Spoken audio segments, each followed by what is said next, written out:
My name is Aaron Mills, and I'm the director of Shook. Edward, stop this. He's a writer. I think he can convince the Queen to not send us to Spain. He couldn't even convince you not to tie him up. He didn't argue against it. Because he's stupid. He's as stupid as he is ugly. If we go through with this coup, Shakespeare will be the first death of many. I told you we can't add another one to this. Early on in pre-production, we found our location, which was this warehouse with a bunch of sectioned off little tiny sets. And we went in there and kind of just saw what we could work with, because none of them were quite this Renaissance specific.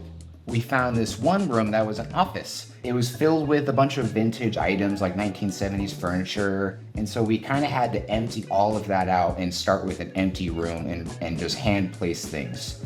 And so we had to think about our character, which is Edward. This is his office. He's kind of an egotistical character, but a very insecure character. So it would make sense that his furniture would kind of be set to make him feel big. For instance, we have our desk, which is pretty little, but he can manhandle it. He's pulling it to the other side of the room. We have these curtains that signify the colors of Shook, red and gold, to help keep up with the color palette. And then we have John, who is the biggest person in the room. He's almost clearing to the top of the frame. He is the imposing figure looking down on Edward, trying to convince him not to kill William Shakespeare. Our second set was equally as bare and in the wrong condition. So once again, we emptied it out and had to replace everything. Really make this look like it's a storage room for Queen Elizabeth. We have everything from like gold items. This chest is also filled with gold. We have an old portrait of Queen Elizabeth herself. The whole room is candlelit, but then we also have other sources of light, such as this space up here. We have this moonlight coming down. We have a light right here you can see as well.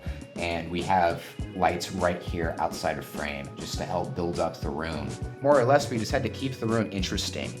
This is a very long shot, and so the set design becomes a major player in something like this. We're supposed to show that these rooms are right next to each other, and in this room, he can hear the previous conversation. You know, it's about whether or not they're gonna kill him. So that just adds to the tension of the scene. When we were actually setting up the shot, it was a meaty part of the day. We devoted probably about 2 hours to just setting up the dolly and blocking out the scene and getting it prepared. And we knocked it out in 3 takes. It took 5 minutes. I said, we got it, let's move on, tear it down. And everyone was like, wait, should we do it again?